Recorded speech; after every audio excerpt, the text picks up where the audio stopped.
सात संगत जी, प्यार से कहना जी, धन निरंकार जी। आइए सात संगत जी, एक छोटी सी कहानी के माध्यम से समझते हैं कि अगर जीवन के मायने समझने हो तो आंसुओं को खुशी में बदलो। हाँ सात संगत जी, जिंदगी में अप्स एंड डाउन्स आते रहते हैं सात संगत जी।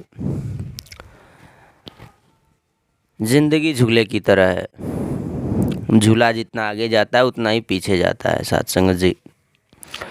अगर आपके जीवन में अभी दुख की घड़ी है तो झूला फिर से आगे जाएगा और खुशियाँ आएंगी सात संगत जी। सात संगत जी, आइए छोटी सी कहानी को शुरू करते हैं।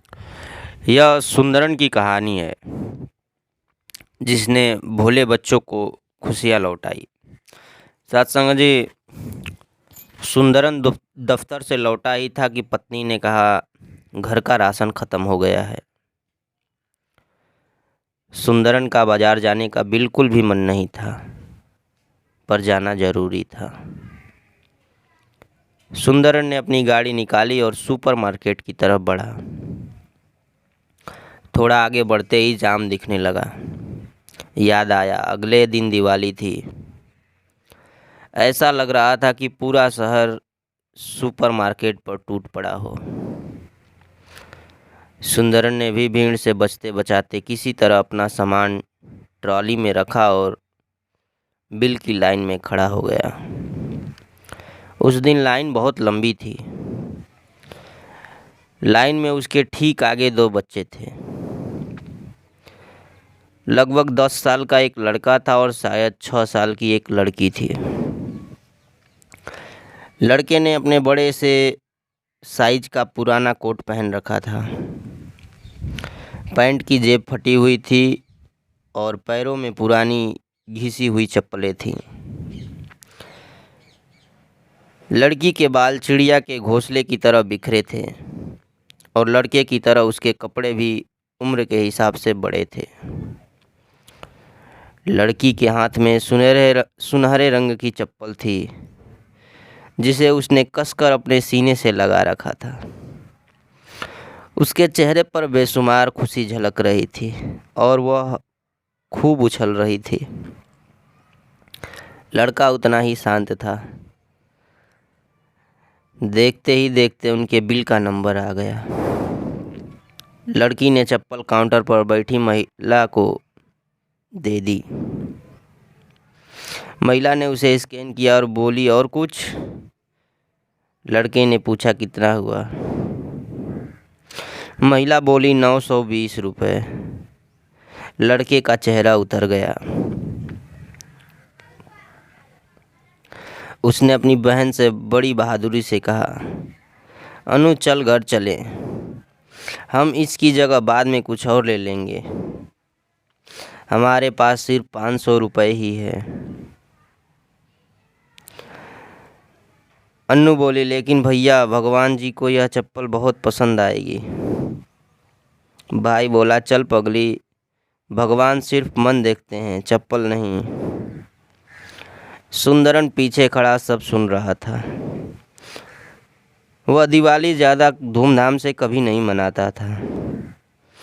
आज तक दिवाली पर उसने किसी को तोहफा नहीं दिया, पर उन बच्चों को देखकर उसे बहुत अच्छा लगा।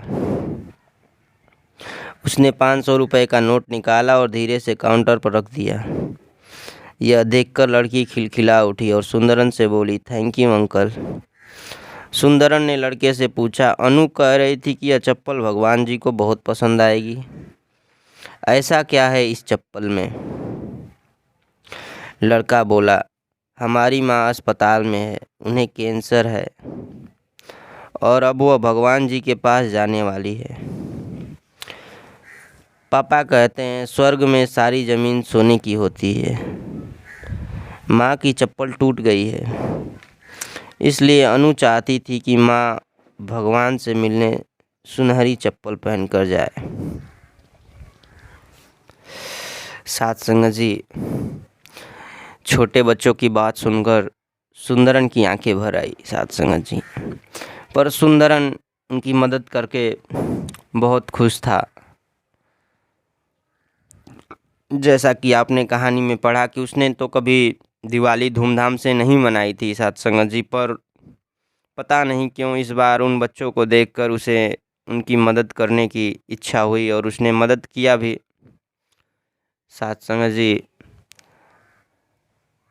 जीवन के मायने समझने हो तो आंसुओं को खुशी में बदलो।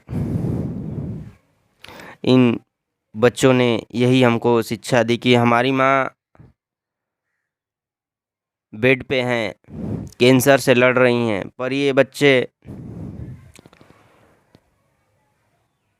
चप्पल खरीद कर खुश हो रहे हैं। साथ संगत जी, उनको पता है कि अब कुछ हो नहीं सकता है। साथ संगत जी, आइए साथ संगत जी, इस कहानी से हम भी सीख लेते हैं और कुछ अप्रिय घटनाओं का शोक बार बार नहीं मनाते हैं। साथ संगत जी, जिस तरह से हम एक चुटकुले पर बार बार हंस नहीं सकते हैं, साथ संगत जी, एक दुख पर बार बार विलाप करना भी ठीक नहीं है। साथ संगत जी, सबकी एक तय सीमा होती है, उस हिसाब से। साथ संगत जी, धन निरंकार जी।